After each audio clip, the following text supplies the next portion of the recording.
各位同学们，大家早上好。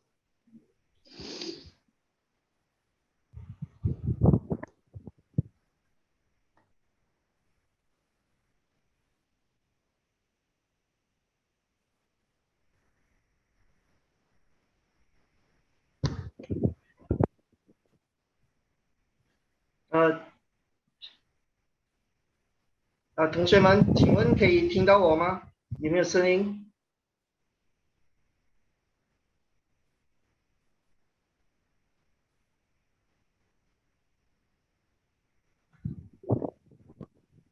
？Okay, very good morning to everyone. I'm Sun here, Sun Tek Heng. Okay, we are going to begin our workshop for this morning. May I know, can you all hear me? If you all can hear me, can I see you all raise your hand?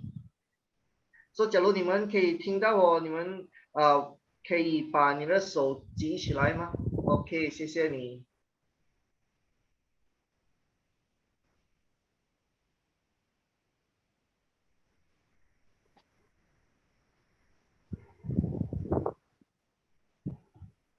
OK， 说假如你们不能听到我，就给我那个给我看那个 open mouth 的脸的 emoji。OK， 可以听到我就给我一个举手听不到我就给我那个 emoji 的 open mouth 的 emoji 的脸。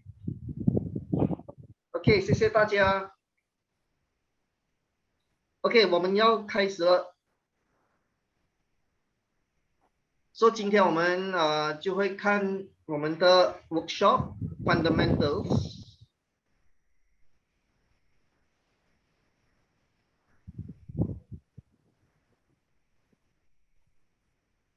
哎呀，又来一个什么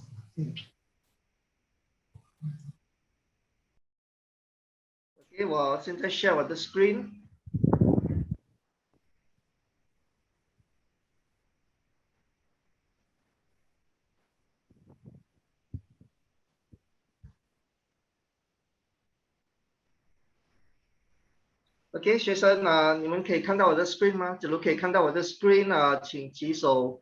看不到就给我那个 open mouth 的 emoji。OK， 谢谢大家 ，Thank you。OK， 我是苏德 King， 说今天我们会看我们的 topic 就是 conditional statements and iteration。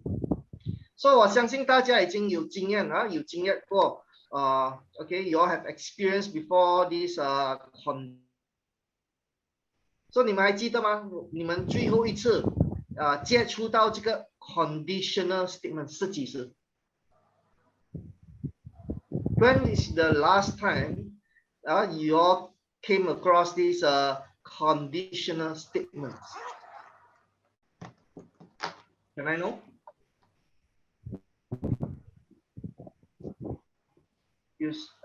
学生们有谁可以跟我讲？你们最后一次有接触到这个 conditional statement 是几时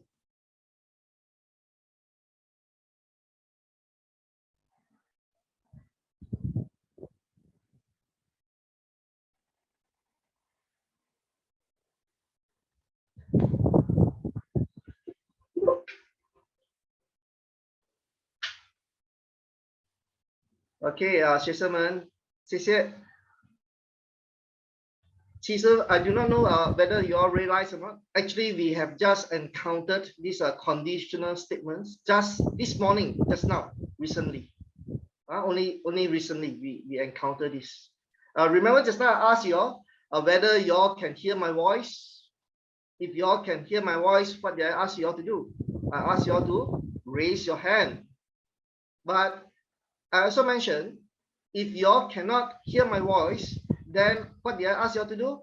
I asked you all to show the open mouth emoji.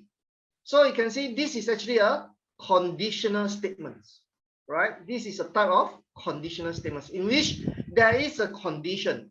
What is the condition here?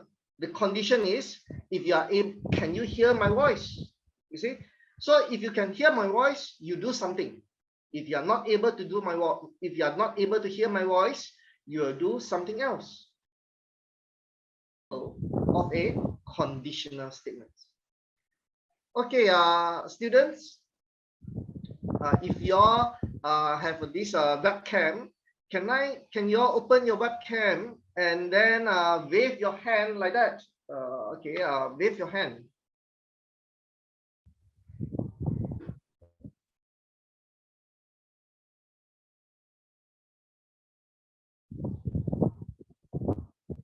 Okay, so do not stop waving your hand until I ask you to do so.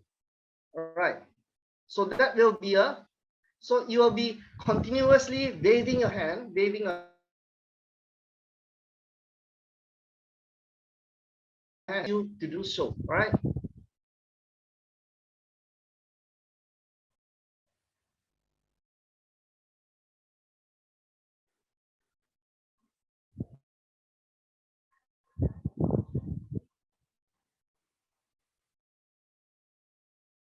Yeah. Okay. So you wave your hand like that. Okay. Non-stop waving it until I ask you to do so. All right. Until I ask you to stop. So that will be a type of repetition, right? Repetition. Or if I ask you, okay, stand up, everyone, stand up now, and start jumping. Okay, start jumping up and down until while you are jumping. Okay, count. All right. Every time you jump out, you count. Count one. You jump again. You count 2, 3, 4 until you have jumped 10 times. Then you can sit down. Now, this is again a conditional statement, right? Again, a conditional statement in which I ask you to jump for 10 times. All right. Okay, so you all can turn off your camera. Thank you very much, student.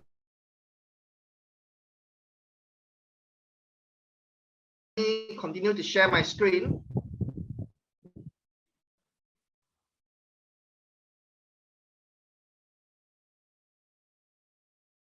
All right.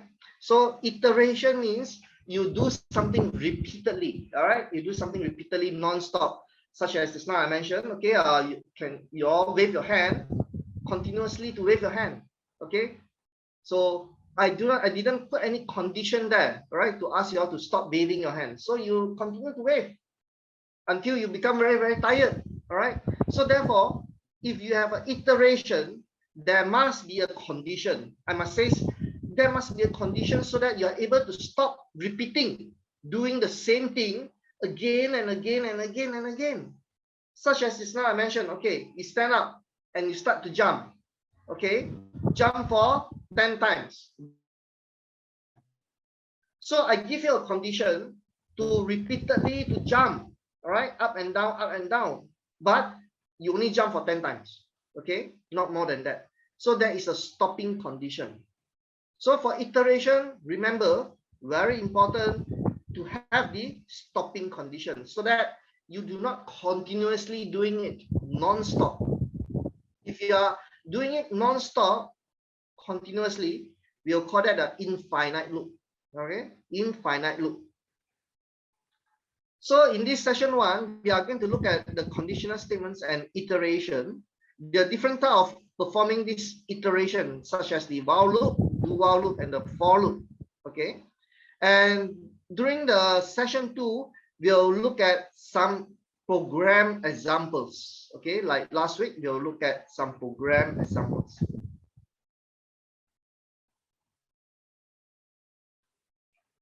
So conditional statements. Okay, so this will be a selection. All right, you have to make a selection. So what we have done last week is we are performing a linear sequence of operations. If you still recall what we have, what I've mentioned last week, for you to be able to write a program, you only need to know 3 things. First thing is sequence. Okay, a linear sequence. Second is selection. The third one will be repetition. Only these 3 things. If you can grasp these 3 things well, you are able to put them together in the correct place, okay, in the correct logic, and build your program. All right. So last week you look at linear sequence. It means that for linear sequence, it means you have line by line.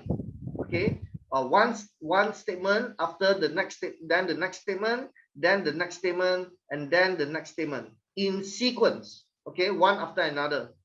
Okay, in sequence. But today we are going to look at selection. So for selection, when you execute the program, there will be a point where the program must decide, must make a decision, all right, whether to do A or to do B. Okay, meaning that whether to do the statement, whether to do statement, the following statement, or do some other statements. You see, so the decision. And then the third one will be for condition, you can make use of if else, or you can make use of the switch case statements, which we are going to look at later. So expression, just now expression I've already mentioned for you. Expression, for example, I says, okay, if you are hungry, that's an expression, right? Hungry. So, or if you cannot hear my voice, so that's an expression, right? So with that expression, you will check the expression whether the condition for the expression, is it true or is it false. So if the condition is true, let's say I say, okay, if you are hungry, all right, so and you are really hungry, so then the condition is true, you do something. Okay, maybe go and grab a bread and eat the bread. Okay. So, or if the condition is false, that means you're not hungry. Then take out your C++ book and start reading. So you can see that, okay, you make a comparison, all right, you see whether the condition, is it true or is it false. So how do we represent this type of condition? We can use the flow chart. So like I mentioned to you all last week, if you still remember, flowchart is something that graphical. Okay, so you can see it's graphical, so that it's easy for us to understand, for everyone to understand. So it's not particularly that you must know how to write program, or you must know programming in order for you to understand this program flowchart.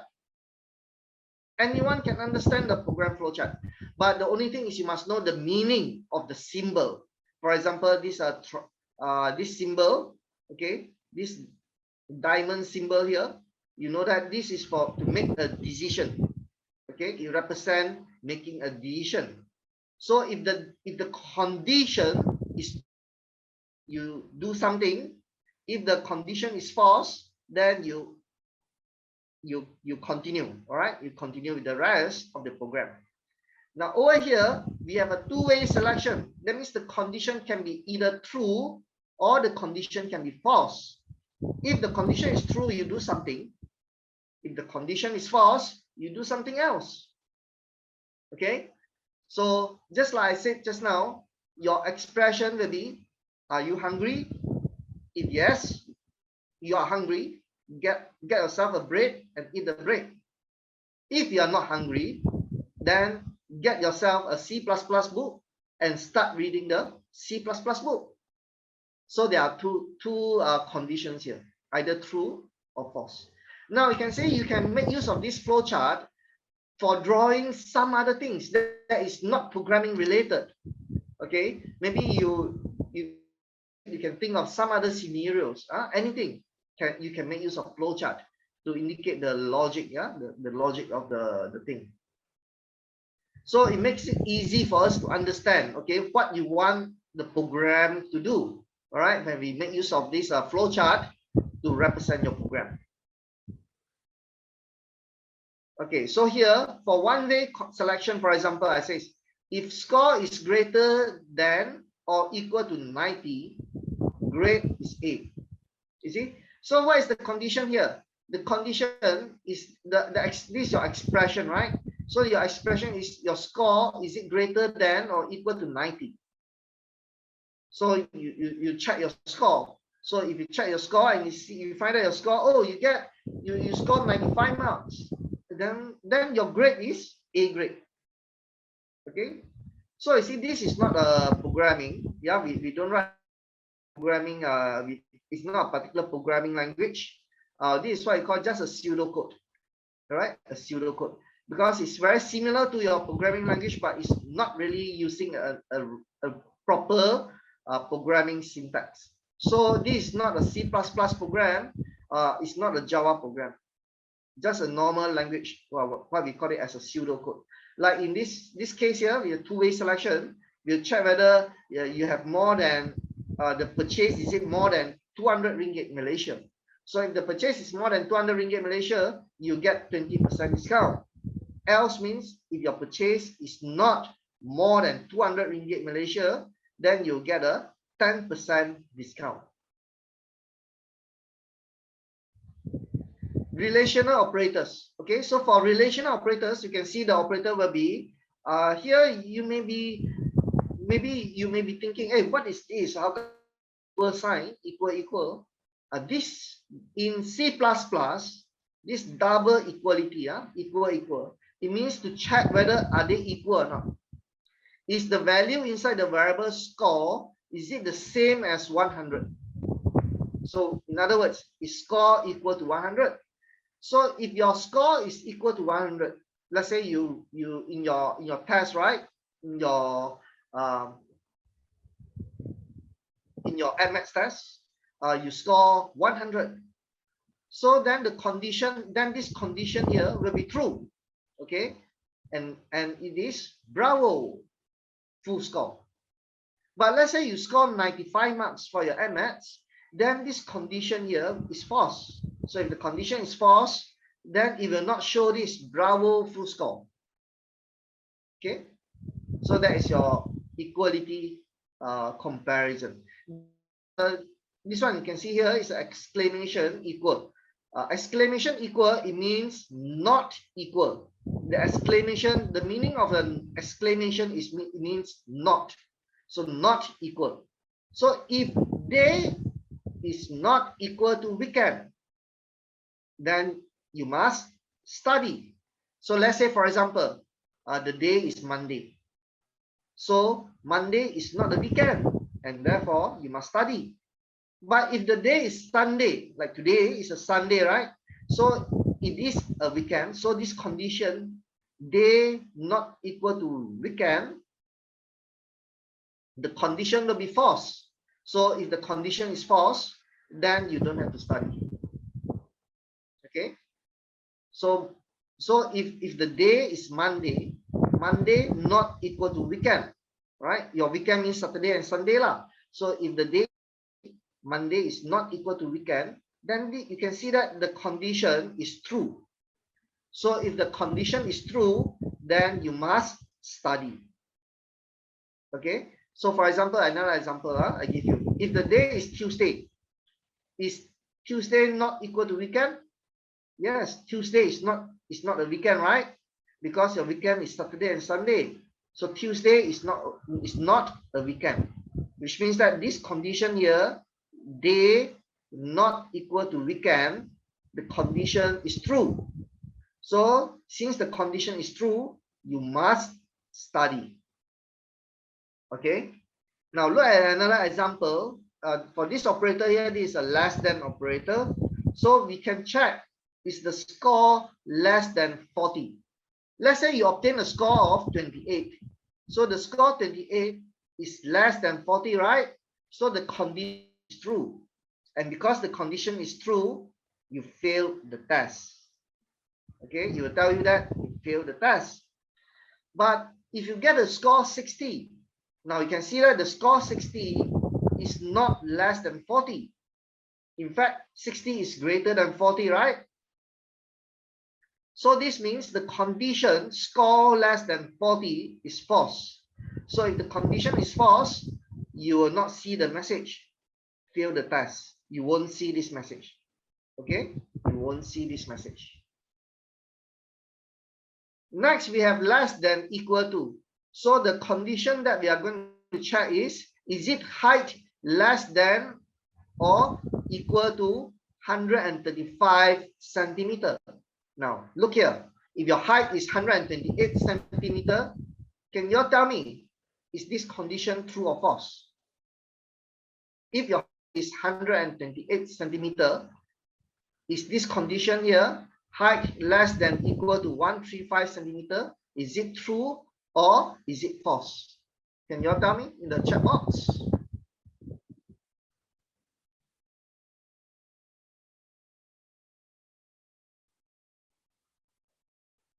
Yeah, good, very good, well done. So if your height is in fact 128 centimeter, so 128 centimeter is in fact less than 135 cm. So which means that this condition here is true. Okay, therefore you are not allowed to play the roller coaster. On the other hand, if let's say your height is 170 centimeter, then you can see that 170 centimeter is not less than or equal to 135 centimeter, and therefore this condition will be false. Okay, it will be false. Therefore, you will be allowed to play the roller coaster. Next, we have this greater than. Okay, so we check for the condition. Is it greater than? Is the price greater than RM 199? So if your price is 210 ringgit, which is greater than RM 199, you will get a 20% discount. But if your price is 198 ringgit, so which is not greater than 199, you won't get the 20% discount. Now another one will be we check for greater than or equal to. So if your score is greater than or equal to 90, you get a A+ grade. So your grade is A+. Now you can see here, if the score is 95, so 95 is greater than equal to 90. 95 is greater than 90. So this condition here, score greater than equal to 90 is true, and therefore your grade is A+. But if your score is 80, 80 is not greater than 90. So this condition, score greater than equal to 90, will be false. Okay, it will be false, and therefore your grade is not an A+.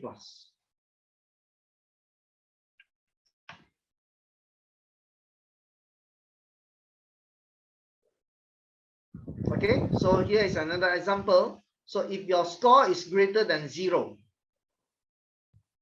and score is less than 40. Now, how many conditions here? There are two conditions here that you need to check. The first condition is that you must make sure that your score is greater than 0. Right? Is your score greater than 0? The second condition that you need to check is your score less than 40? Okay? So if your score is greater than 0, and also your score is less than 40, let's say you get a score of 35. 35 means your score is greater than 0, right? And 35 is also means that your score is less than 40, so you fail the test. Okay, and now the second example. If day is Sunday or day is Saturday, then it is weekend. It means what? It means that, let's say you check, you look at the day can be either Saturday or it can be Sunday, right? If it is Saturday, it is a weekend. If it is Sunday, it is also a weekend. So these two conditions here, if it is Sunday, yeah, it is a weekend. Or if it is a Saturday, then yes, it is also a weekend, right? So that is why we use an or comparison here. Either one, it means either one is true, then the condition is true. All right, either one. So in other words, in the plain English, I will say that if the day is either Saturday or Sunday, then it is a weekend. So that will be in our plain English, right? Okay, next, logical operators.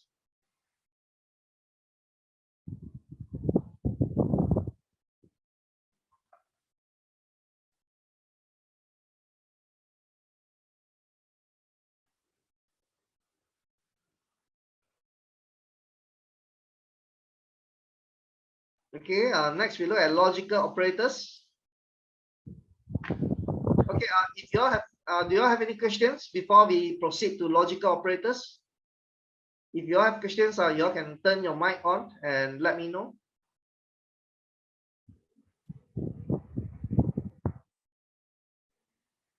Are you okay? Can we proceed? Okay, so we look at logical operators, yeah. So logical operators, we have this, okay, you can see this exclamation mark. Exclamation mark operator, it means not, yeah, not. Now, for example, you say score less than 40, but you have an exclamation mark in front, it means not. So if not, score less than 40. So let's say you score 70 marks. Is 70 marks less than 40? Yes. Score less than 40 is true. But don't forget, there is a not in front. Yeah, there's a not in front. So not true. Yeah, not true means false. So since the condition is, sorry, your score. So if your score is 70, so score 70, is it less than 40? No, it's not, right? So 70 is not less than 40. So which means that the condition is false. But you don't forget there is a not in front. Not false, it means true. Okay, not false, it means true, the opposite. So which means that you pass the test law. But if your score is 38, so you look at the condition again, score less than 40, yeah? So is 38 less than 40? Yes, 38 is less than 40. So the condition is true. In front, not true means false. So if it is false, that means you will not execute this statement. You will not execute the statement, pass the test. Okay? So if your score is 70, 70 is less than 40, the condition is false. The expression is false. Not false, it means true. So you execute the next statement, which is pass the test. But if your score is 38, 38 less than 40, the expression is true. Not true becomes false. So you will not execute the expression, pass the test. Now the next one, we have the operator double N, yeah?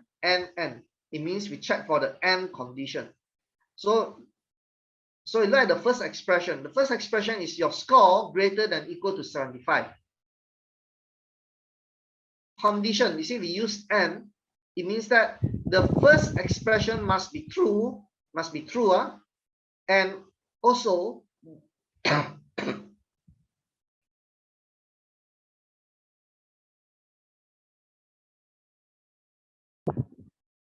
okay, excuse me. So it means that the first expression must be true and the second expression must also be true.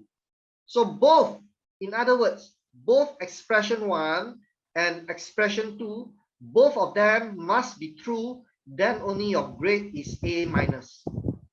So with that in mind, can we check for this one? If the student got the score of 78, is it a grade A minus? Based on this condition, score greater than equal to 75 or less than 80 is the grade for the score 78 and A minus score and A minus grade. So you can see that 78 is greater than 75. So the first expression is true. Okay, the first expression is true. Then 78, okay, 78 is not, 78 is in fact less than 80. So the second expression is also true. So the first expression is true and the second expression also true.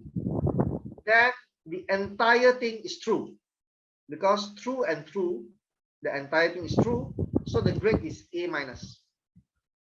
But let's say you get a score of 90.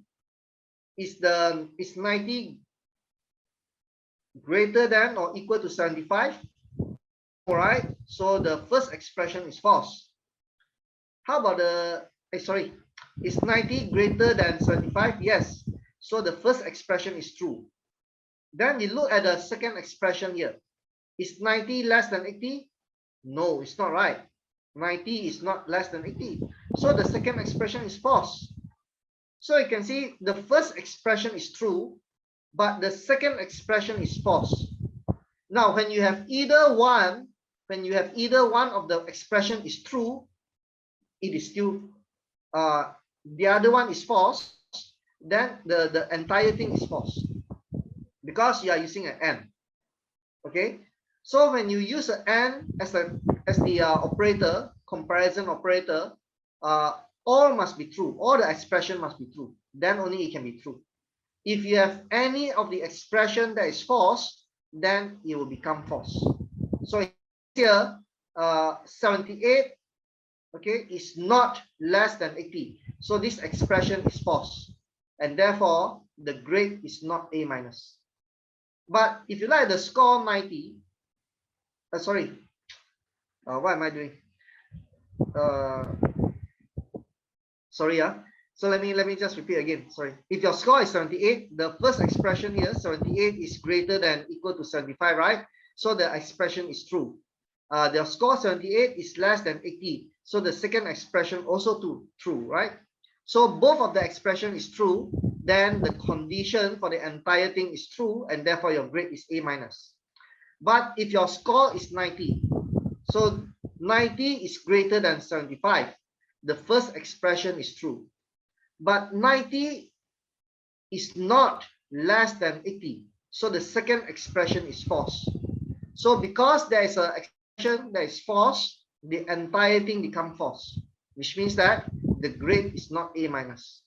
So if your score is 90, then your grade is not A minus. Now the other one, the next one, we look at this one, this symbol here, 2 pipe. This is what I call a pipe, right? 2 pipe. This stands for all, okay, all. So if your day is equal to Sunday, or your day is equal to Saturday, it is a weekend. Now, here we use an or, it means that either one of the expression is true, then it's true already. That means, let's say, if your day is Sunday, okay, so the first expression is true, right? It's Sunday, okay, but the second expression is false. True or false, it means true, so your condition is true, so it is a weekend. Now on the other hand, if your day is Saturday, so for Saturday your first expression is false. Your first expression is false because Saturday is not a Sunday, right? But if you look at the second expression, Saturday is equal to Saturday, so the second expression is true.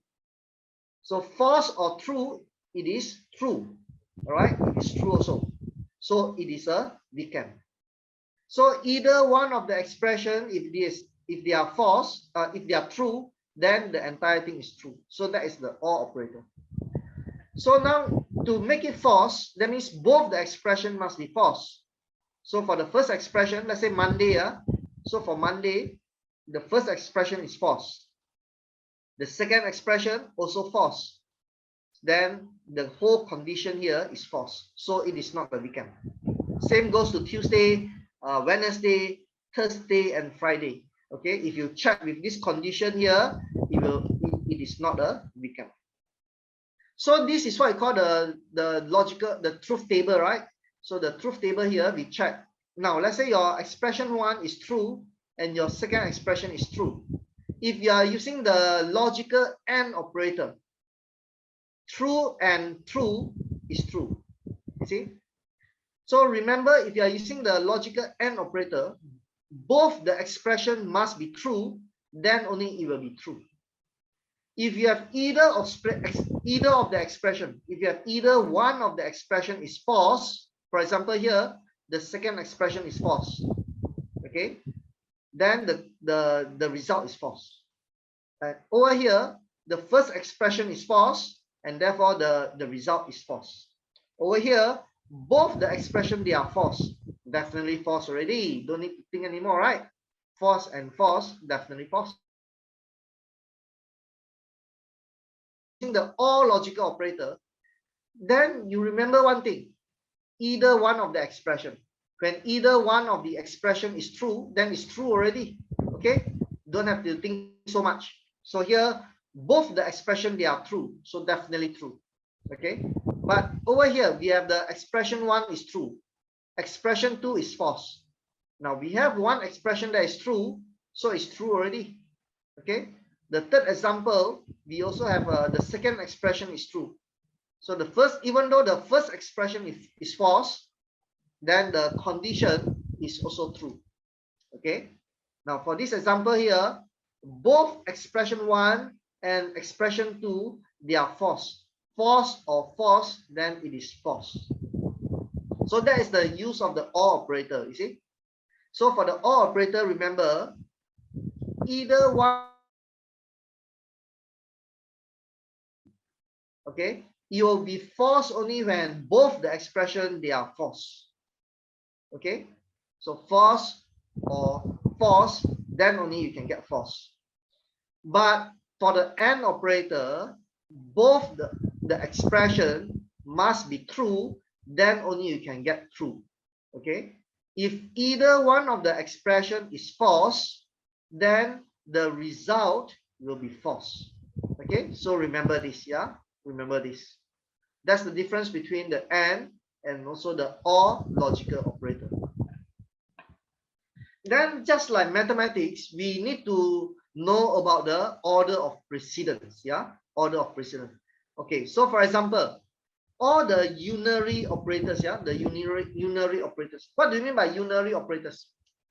Unary operators means that there is only one. For example, not true, it is false. If I say not false, it's true. So this is a not, right? It's a unary operator. Okay, there's only one operand. So plus, I can say plus A. So that is your unary operator. Okay, so the unary operator, it will have the highest precedence. Yeah, the highest precedence. Multiply, divide, and modulus. These are the you have two operands. Okay, you have the left operand and then you have the right operand. Okay, same goes to the plus and minus. You have the left operand and you have the right operand.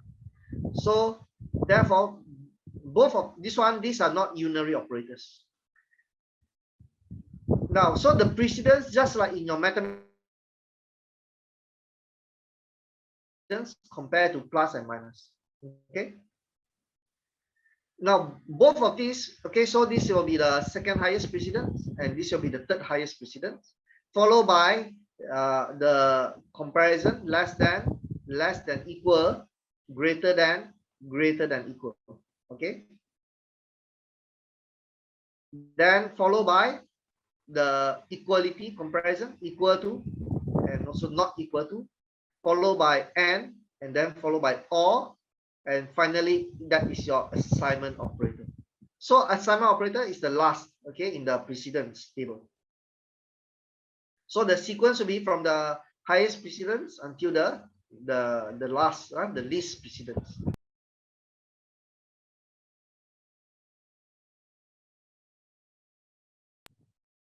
Okay, any questions up to here? If you all have any questions, okay, or any doubt, please turn on your mic and let me know, yeah.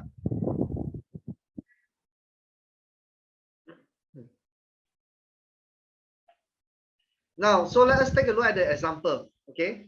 11 greater than 5, or 6 less than 15, and 7 greater than equal to 8. So how can we check whether the entire the condition for this expression, is it true or is it false? So you must look back at the precedence rules. Okay, you must recall your precedence. So what did I say about the precedence just now? You look at this one, greater than an or operator or less than the operator, the and operator, and the greater equal to operator. Which one has the highest precedence, or which one has a higher precedence? You can equal, greater, greater, equal. They have a higher precedence compared to the or operator. Therefore, the first step is for you to check the expression is 11. Is it 11 greater than 5? Is it true or not? So it's true, right? It's true. Then you check, is 6 less than 15? Is it true? Yeah, the condition is true, so it's true, right? And then we check for 7 greater than equal to 8. Is it true? No, it's not true. So it is false. So we have to do this first because this comparison operator has a higher precedence compared to the logical and logical or operator. So after you have done the step 1, so you know that it is true or true and false, then only you will check for the logical operator. And you see, between the or and the and logical operator has a higher precedence compared to the or logical operator, and therefore you must check for the and logical operator first. So true and false. Now remember, just now I mentioned, if you are using the and logical operator, if either one is false, that means the condition is false. So it is false. So therefore, in your step 2, we now have true or false. Okay, true or false.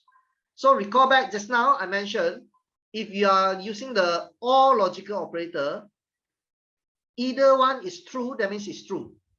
So here we have true or false. True, because we have a true here.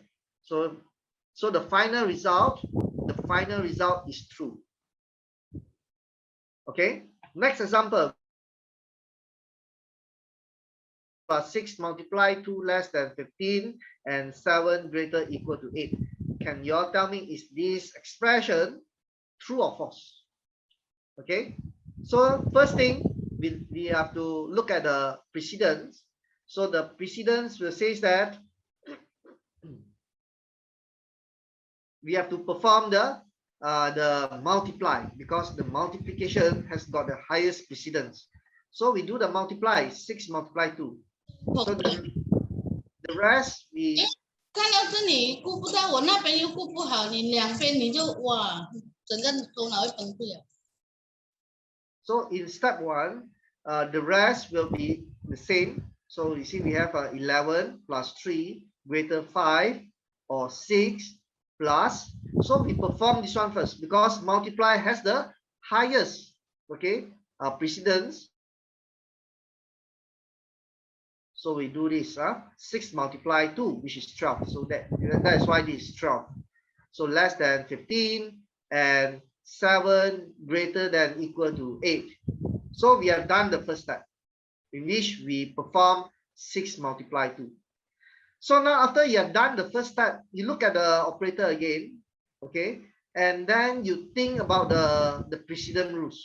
So which one has the highest precedent rules? Okay, so you can see plus minus has the higher precedent rules compared to the less than equal, greater than equal. Okay, so we must perform the arithmetic operation first. The plus, which is 11 plus 3, which is 14. Okay, and we have the plus here. And yeah, that's it. So therefore, in step 2, now you have 14 greater than 5 or 18 less than 15 and 7 greater than equal to 8. So now look at all these operators here, greater or less than and greater than equal to. Which one has the highest precedence? Now, so again, you can see that this one, less than equal, greater than equal, they have the higher precedence compare to and all. Okay, so you must perform this one first. You have to perform this first. So therefore you check 14 greater than 5. Is it true or false? Yeah, it's true. So true lah. Okay. 18 less than 15. Is it true or false? 18 is not less than 15, right? So the condition is false. So false. How about 7 greater than is not greater than 8? So again, it's false. So therefore, in step 3, we have true or false and false. Now we are left with the OR logical operator and the AND logical operator. Okay. So for the OR logical operator and for the AND logical operator, which one has a higher precedence? Okay, so if you recall, the AND logical operator has a higher precedence as compared to the OR logical operator. And therefore, we must perform the AND logical operator first. So false and false definitely is false. Okay, definitely is false already. Okay, so then in step 4, we have true or false. Now we check true or false. It is true because the if any of the expression is true, then it is true. So therefore, true or false will give you true. And this is your final result. So for this example here, for this expression, you can see that the result is true. Okay, the result is true. All right. Okay, so with that knowledge, we can then look at the example of the of a simple program making use of selection. Yeah. So this simple program will determine the student's grade according to the marks that the student obtained. Now here you see in C++ and the other one is a Java. Okay. I'm not going to explain the Java program. I'll just explain the C++ because they are quite similar. Okay, they are quite similar. Now, if let's say the student's mark is, you run this program, okay, if you go through this if-else condition here, what grade will the student get? Who can tell me in the chat? Okay, so if you go through the condition here, all right, can you tell me what grade will this student get if the student's mark is 80 marks?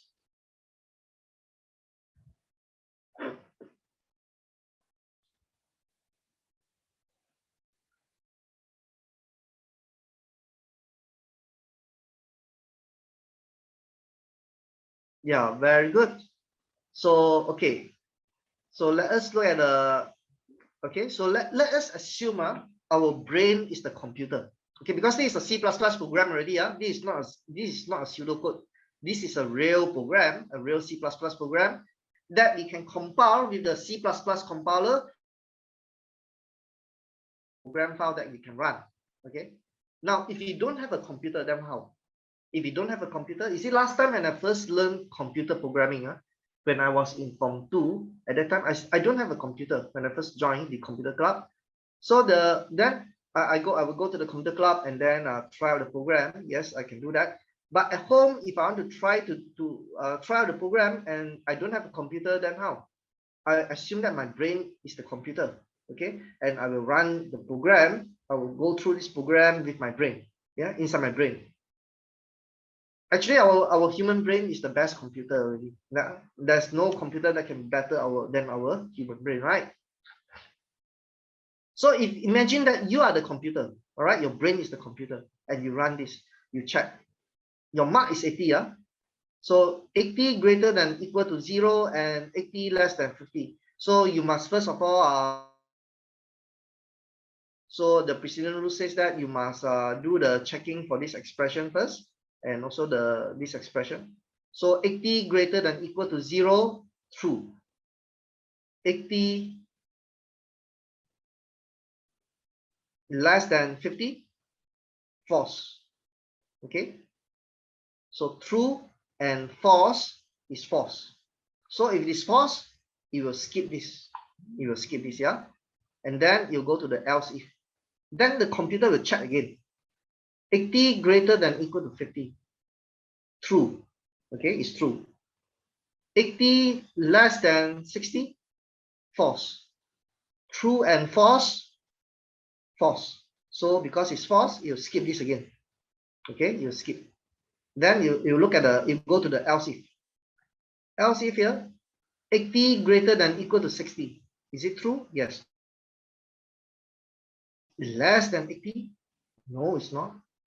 False. True and false is false. So you skip this one. Then you go to the else. Else here, is there any checking? You need to check for any condition? No, you don't need.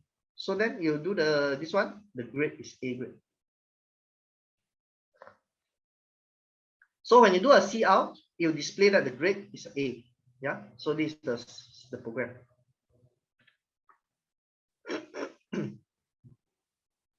Now let me run the program and show to you. Yeah.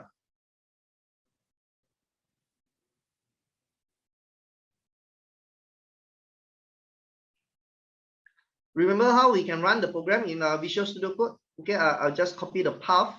Okay, from here.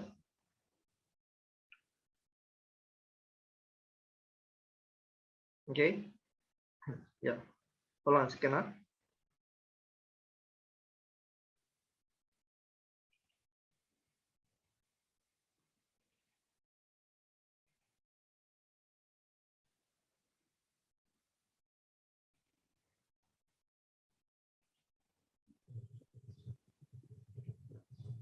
Okay. So so we open the command prompt. Okay, we open the command prompt. Okay. So in the command prompt, we do a cd. Okay, we do a cd space, put in the path that we copied just now. Okay, path that we copied just now, and then we are inside the directory already. Then we apply the command code space dot. So this is a code space dot command here. So you can see we apply the command code space dot, press enter, and that will open for us the folder in Visual Studio Code. So inside Visual Studio Code, you can all the programs, your CPP program. So I'm going to show to you the first program example, sample one here. That is the checking. If let's say the student's mark is 80, right? Now, so when I run, I can put a breakpoint here. You can see I put a break dot. This break dot is a breakpoint, so I can actually execute the program and examine the code. Okay, as I execute it. So to execute the program,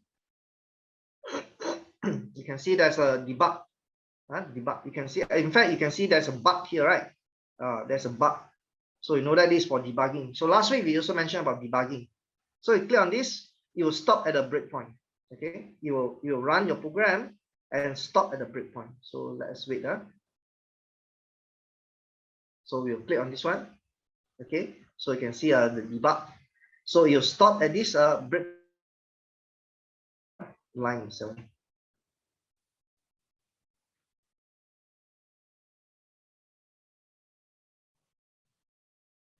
Okay, so now when we are in the line number 7, okay, you execute this. So you then to go to the next, to execute this statement and go to the next one, line number 8, you can press this one, step into. All right, then you can see that it goes to the next one. So now here we have the condition checking. Now before you actually execute line number 10, you can actually examine. Yeah, you can examine this code here and see whether the condition is it true or false.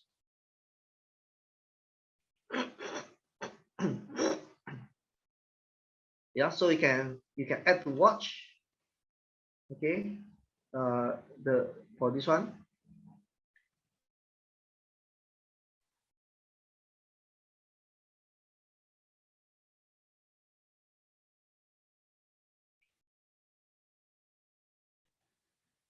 So you can see here, it tells us that the condition is false. Yeah, it's false. Yeah. Okay, let me add this to the watch as well. Okay, I highlight like that, right click, and then I can say add to watch. Add to watch. So you can see here, you can add it to watch, but here you can't see the result, right? In the watch window. Yeah, you can see.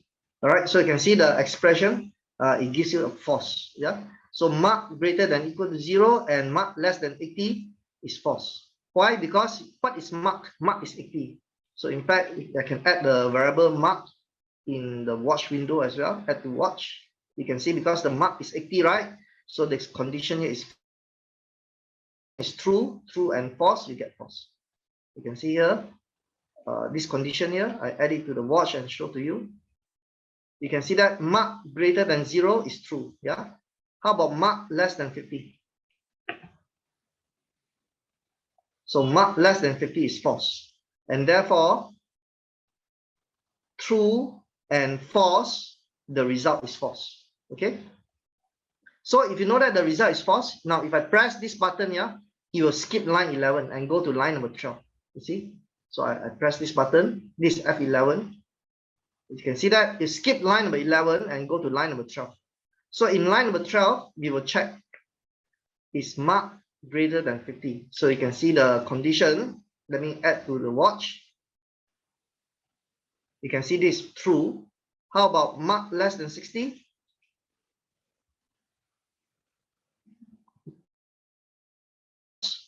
The entire thing. So true and false is false also. So the entire thing is false. Yeah. So because this is false, it will skip line number 13. Line number 13 will be skipped. So you can see then you straight go to line 14. So you can see here, I click on this one, you go to line 14.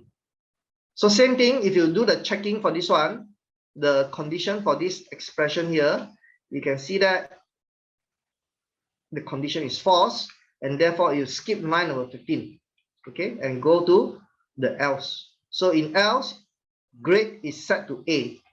Now, so I'm going to show add the watch for grade. You can see grade not yet. We have not executed line 17 yet. So you can see that the grade is still nothing. There's nothing inside the grade. Now, if I press F11 to execute line number 17, now you can see here, you can see grade is A. Okay, grade is A. Yeah, so your grade is A. So now, when you do a C out, that will display. C out will display in your output. So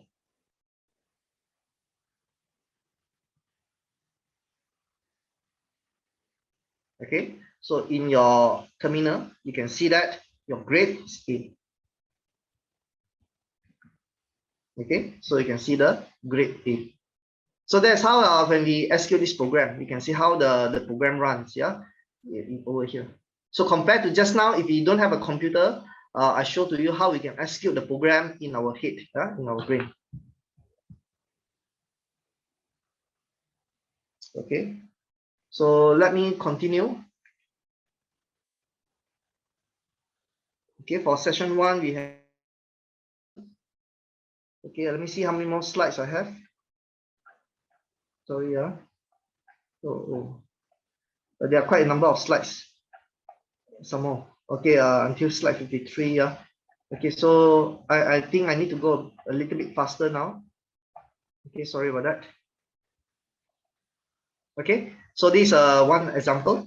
Next one, a simple program to determine the student grade according to marks. So here we do one more checking. Yeah, in front here, this is a nested if. You can see here we have an if statement.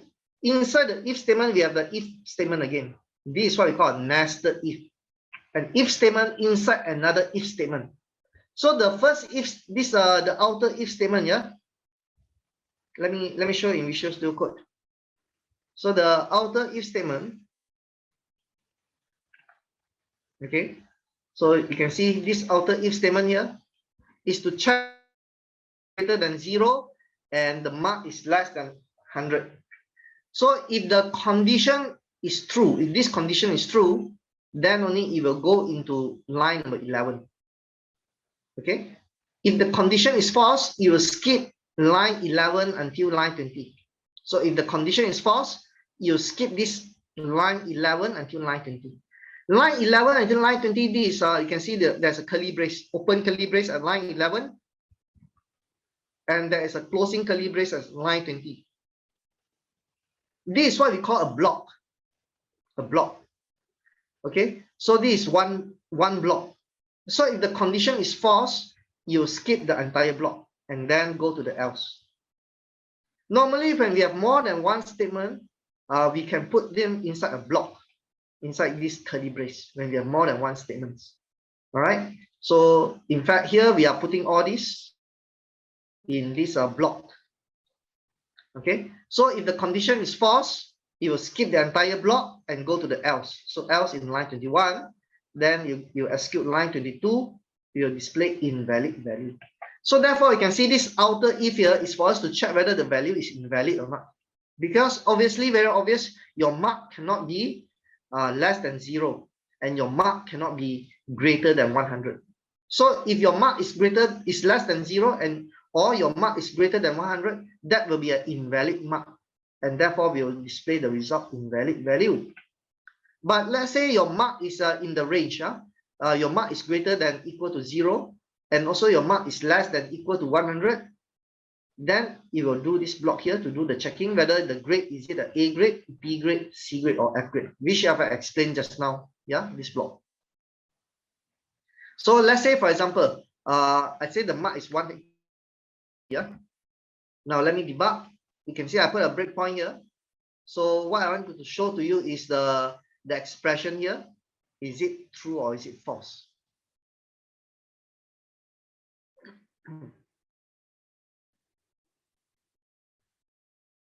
Okay, let me remove away all the expression that I put in just now. So now you can see because of the breakpoint here, you start at this breakpoint. Now I'm going to check for this expression. Yeah, for this expression. Add to the watch. And you can see that the expression gives me false.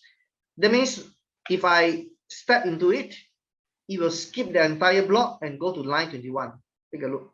I click on this one. You see, it goes to line 22, right? Go to the else. So in the else, when I execute it, it will display the output. Because we use a cout, so it will display in the output invalid value. So you can see in the invalid value. Yeah, invalid value. But let's say your mark is not this one, but your mark is, let's say, 18. It's not 180, but 18. Then you can see the condition here is true. So I click this one to debug again.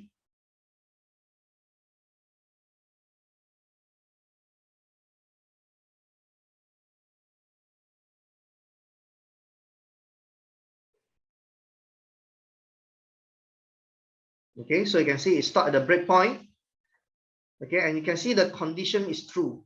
So because the condition is true, if I click on this one, step into, you will now go to line number 12. Okay, you enter the block, and stop at line number 12. Then you check for this expression to see is it true or false. So you can see this expression is false. Therefore, you skip line 11 and then go to 14 and check. So you can see you go to 14 and check for the expression. So you can see you'll continue to check for the expression, and eventually you see that, okay, it's false, you skip line 15. So then you check for this one, this expression in line 16, and you can see that it's false. So you skip 17, and then now you go to line number 19. So in line number 19, you assign the grade F, you assign the character F to the variable grade. So your variable grade is a char, is defined as a char. That means we assign character. Yeah, we can assign character to the variable. So F is a character. Yeah. So you see the data type for variable grade is a char data type. A char data type means that you can only assign character, okay, character to the variable grade. In C++, character means you must enclose with single quote. You can see this is single quote. This is what we call single quote, yeah. So you can see we have only one character enclosed with a single quote. Single quote. Okay. So we assign F to the variable grade. And then when you display the result, it will show to you F, the grade F. You can see here. In the terminal, you are able to see the result, which is F. Because you do a C out. C out means to display the output. Okay, so this is how when we execute the program. Okay, next, let's continue with the PowerPoint slide. Switch. Okay, here we look at the switch statement. Now the switch statement, it makes it cleaner lah, right? I would say it's cleaner because you see the expression. After the expression, we have this the condition here. So we check for the condition case where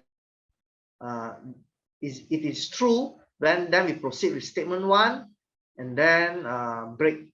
Now remember, if you are using switch, when you encounter the true condition, you will execute all the statements for the true condition, and then you must do a break. Yeah, you must have the end. The end must be a break. But if the condition is false, then you proceed to check the next case. If the condition is false, you proceed to check the next case. Okay, and so on until you reach the default case. Okay, default case. That means if you check the condition, if all the cases are false, at the end, definitely you must do the default case. Okay, you will perform the default case. That means you will execute the statement inside. Okay, so that's how the flowchart looks like. So for your program, you can see here, we are our C++ program, the grade, if the grade is F, so we do a switch grade. Okay, then we check for the case capital A, case small a. Okay, so the condition here is false. Then you check the next case B or capital B, case small b. The condition is false, check for the next case. Okay, case capital C, case small c. Condition is false, then you check for the next case. Now when you look at the next case here, yeah, the checking here is true because it's a capital F, so it's true, right? Then you do the statement inside. You perform all the statements inside the case. So the statement inside the case is do a C out. That means it will display in your terminal or in your monitor 0 to 49. And then you do a break. Now you can see every case, yeah. Remember, you look at this, every case, the last statement inside the block must be a break. It's a break statement. Now this is very important. Okay, this is very important. Let me tell you why is it so important, yeah, in the program example. Okay, let me show to you why is it so important. Now, so here, let me set the grade as a B, okay, B grade. Okay, then and see the result, what you'll get. So you expect to see 60 to 79. Okay, you expect to see this. Okay, let us check whether is it true or not. Okay, I will put a breakpoint here. So it'll start at my breakpoint. Click this debug button.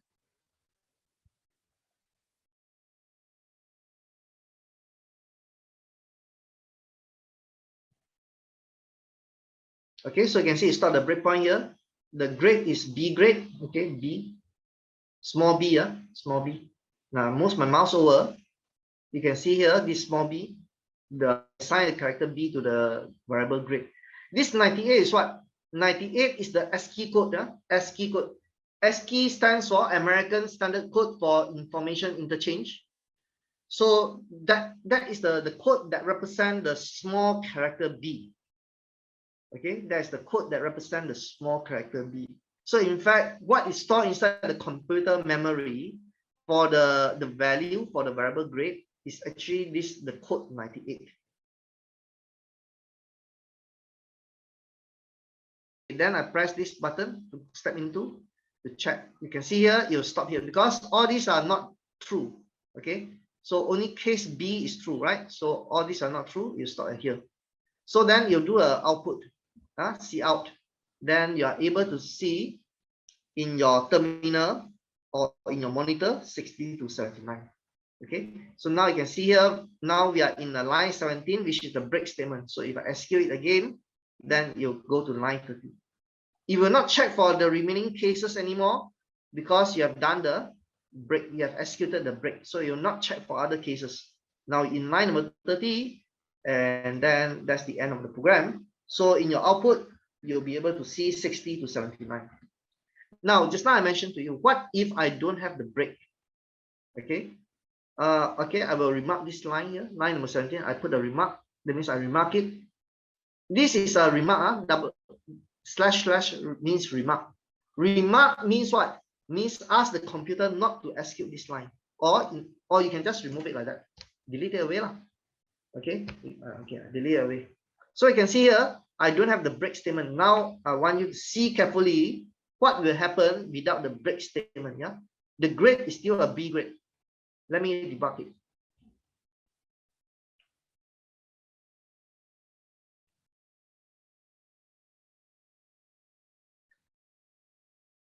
Okay, so you can see the program stop at the breakpoint at line number 8. I click the step into. Okay, so you can see it stopped here at line 16 because the case here is satisfied. Okay, it's a small b. So now it will display 60 to 79. So I step into again. And you can see that it'll stop at line number 19. It display already. Yeah, it display for you 60 to 79. Display already in the output. Yeah, window. And then now it stop at line number 19. So why is it stopping at line number 19? Because you don't have the break. You don't have the break. So that's the importance of the break statement. Yeah. So when the condition is true, when your case is true, you execute the statement for the case. The end of it, you make sure you put in the break. If you don't put in the break, you'll go for other cases and execute the statement inside. Then your result, your program is no longer correct. You see, now I get two results. I get 60 to 79. Then the next line, I get 50 to 59. Now there's a break. You terminate. You terminate the switch. Go to return and end the program. But as you can see, your program now is not correct because it produced this incorrect result. This incorrect result, 50 to 59. Your result should be only 60 to 79. So that is why I want to bring your attention to, do not forget, as a beginner, right? As a newcomer, I know the tendency is to forget to put in this break. That is why I stress to you the importance of the break statement. Okay. Let us continue with the PowerPoint slide.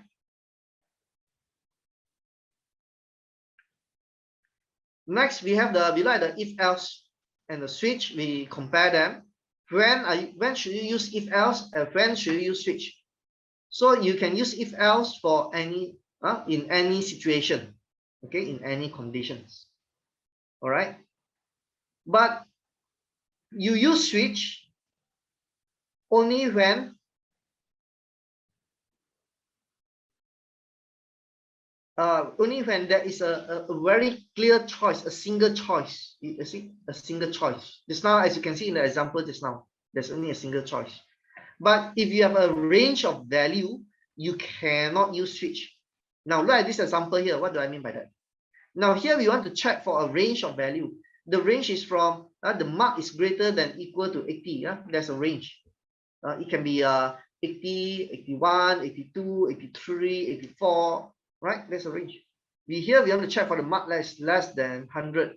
Okay, 100, 99, 98, 97, 96. Yeah, range of value. So this is wrong. It is wrong to use the switch statement. 傻了，错啊，错，不可以用 switch. Okay, so you have to use in this scenario here, in this case, you must use the if else. But if else, like I mentioned to you just now, in any condition, any scenario, you can also make use of this if else. Iteration. Now we look at iteration, repetition. So remember in the morning, this morning when we begin this session, I asked you all to jump up and down, and down, and down. That is a repetition. So to do repetition, we have 3 ways of doing it: using the while loop, using the do while loop, and using the for loop. We are going to look at the difference between these three of them. Okay. And then we are also going to look at the break and the continue statement. Yeah, look at this. These are very important. These two statements here, the break and the continue statements. Okay, why are they so important? You'll see for yourself later. All right. Then you also have a nested loop, just like nested if. Nested loop means you have a loop inside another loop. Wow, this is a nested loop. If you have nested loop, you can do wonders. After I show to you how you can do some nice drawing by applying this nested loop. Yeah. So repetition, as I explained to you already, we are going to look at now. Without repetition, if you want to display this 10 times, you want to display welcome to NTU PC workshop, welcome to NTU PC workshop, 10 lines. You see, 1, 2, 3, 4, 5, 6, 7, 8, 9, 10. Yeah, you have to write 10 times, you know, this line here. Okay, let me show to you the program code, example. Okay, see? You see this? You have to do it 10 times because program will execute sequentially. Now, let me put a breakpoint. You see sequential. So just now, last week we talked about sequential execution, statement by statement. What do I mean by sequential execution, statement by statement? That means your program will execute one statement after another. All right, in the order. So you execute the statement in line 7. You can see here, I put a breakpoint here so that you start line 7. So then after I execute it, you can see the result here at your terminal. Welcome to NNS PC workshop. Then after that, now you're in line number 8. So if I click this one, you execute line number 8. Yeah. Then it goes to line number 9. So in your output, you can see the result. Welcome to NNS PC workshop. So you can see it's in sequence, right? In sequence, you execute the statement in line 7, then execute the statement in line 8, then execute the statement in line number 9, then execute the statement in line number 10, and so on, one by one. And as it execute, because you're doing a cout, it will show to you in your computer terminal, in your monitor, the result, the output. So you can see it's one by one. One statement after another, then another statement until the program finish. All right, until the program finish. So that is a sequential execution. Sequential execution of the program, line by line. Yeah. Now, what we want to look at in this particular session is you can see that it's very troublesome. If you want to display 10 times, 10 of this, we have to do it. We put in 10 statements. Yeah. Troublesome. We don't want. Is there a way for us to shorten this? How can we further improve this program so that we don't have to repeat writing this code 10 times? Then we can make use of a loop. Okay, we can make use of the loop like that. Use a for loop. Okay, we can use a for loop. So with this for loop, you can see here. Okay, let me just clear my terminal first.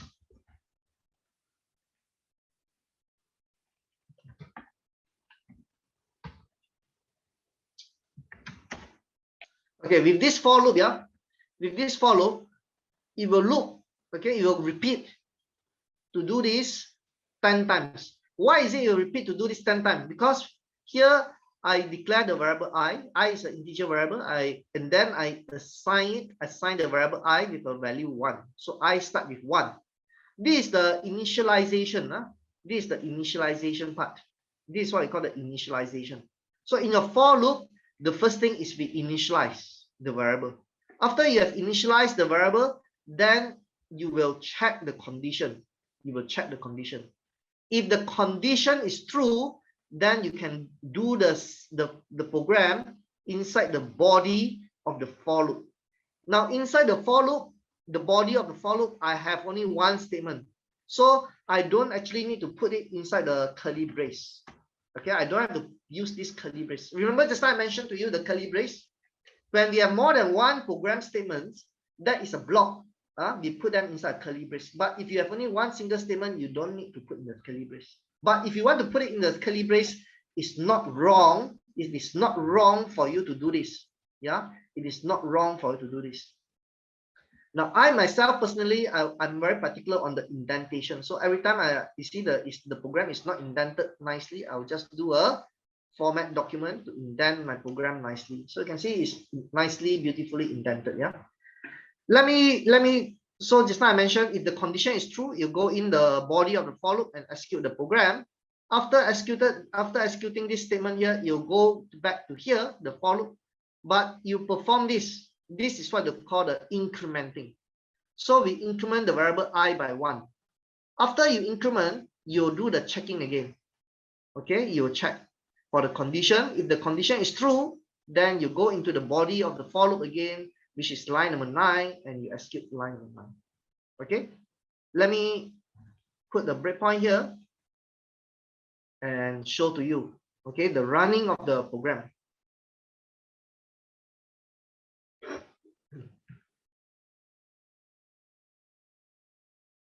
Now, okay, if I cannot finish all the slides here, all right, I will continue in the session 2, okay, afterward. So now, okay, so now you can see you start the for loop here, all right. So I'm going to put this step into and see what happens. So the first thing is initialize the variable I with the value 1. Let me check. Let me show to you. Put in the watch here for the expression I. So you can see here I is still 0 because we have not initialized the variable I with the value 1. Okay. Now I click this one, step into. So when I step into, you can see your I is 1, right? So the condition here is true. That's why you can come here. Let me put this in the watch also. Right? So you can see because of the condition is true, then you can come in and do this statement. All right. So when you do this statement, see out, your terminal will display for you this output. Your terminal will display for you the output. Okay. So now let me step into again. You can see now it goes back to line number 7. And you perform the I++, okay, the incrementing. So you can see if I click on step into, you can see that my I is now 2. The I now has the value 2 because it has performed the I++. I++, this is incrementing. It increment the value. It means that increment the value in I with 1. So I++ means I equal to I plus 1. All right. So just now you can see it's 1. Now I becomes 2. So you check for the condition is true again. Okay, it's true. So you come to line number 9 and execute this. So you can see you just keep on repeating. So now I is 3, the condition is true, and you go to line number 9. Okay, I is 4, the condition is true, and you go to line number 9. Okay, I is 5, the condition is true, and you go to line number 9. I is 6, condition is true, you go to line number 9. I is 7, condition is true, you go to line number 9. I is 8, condition is true, you go to line number 9. I has the value 9, condition is true, and you can go to the line number 9. I is 10, the condition is true, and you can go to line number 9. And then you can see here, the condition is false. When I is 11, yeah, the condition is false, and it terminates from the for loop. So it come out, and then it proceed to line number 12. Okay, so yeah, so we have five more minutes, so then we have to go back already to the main room. Let me just quickly just finish this up a little bit more.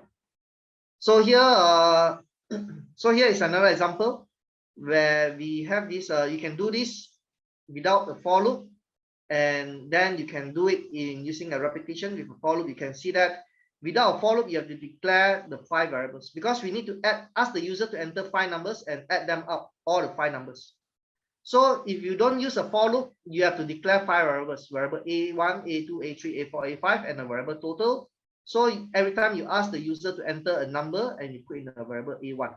Then the second time you ask the user to enter a number and you assign to the variable A2, and so on. For the 5 numbers, add them up, put into the variable total, display the result of the 5 numbers added together that is inside the variable total. But then if you look at the for loop here, it's so much simpler already because now we only need to declare the variable A and the variable total. We ask the user inside the for loop, we repeat doing it for 5 times. Why is it we repeat doing it for 5 times? Because we want the user to enter 5 numbers. So every time we loop, we ask the user to enter a number. We keep the number in the variable A, and then we add the value inside the variable a into total.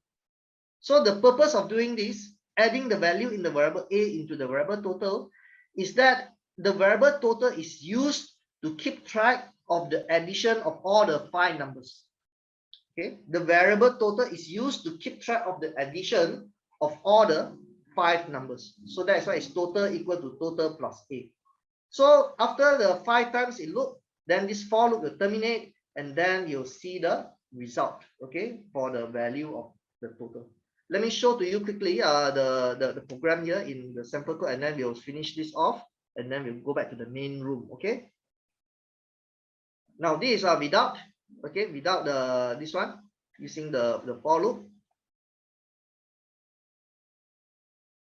Okay, without using the for loop, you ask the user to enter the value for the number 5 times sequentially. You can see you execute the program in the sequential order.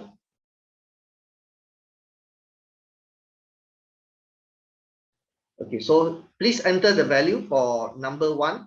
So let's say I put 1, then 2, 3, 4, and 5. So you can see you sum up 1, 2, 3, 4, 5, sum them up, and tell you that the result of the addition of the 5 numbers, they are 15. Yeah. So if the next one we use for loop, if you are using for loop to do it, so this is how it looks like. Just now I showed to you already. The execution of program, you can see that the output will be the same.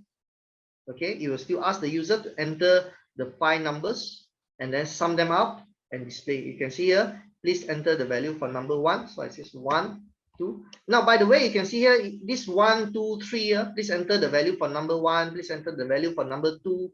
There's it comes from the variable I. You see, please enter the value for number 1, number I. What is I? I depends on what is the value for the variable I in the for loop here. Because the first time it loop, I has the value 1. Second time it loop, I has the value 2. Third time it loop, I has the value 3, and so on. That is why you can see this number here changing from 1, 2, 3, and so on. Yeah. And then you can see the output of the result. Okay. So I demo to you up to here, repetition using a for loop. I will see you later this afternoon. Later today in session 2. Yeah. Now we go back to the main channel. Thank you. The main room. Thank you, class. Thank you.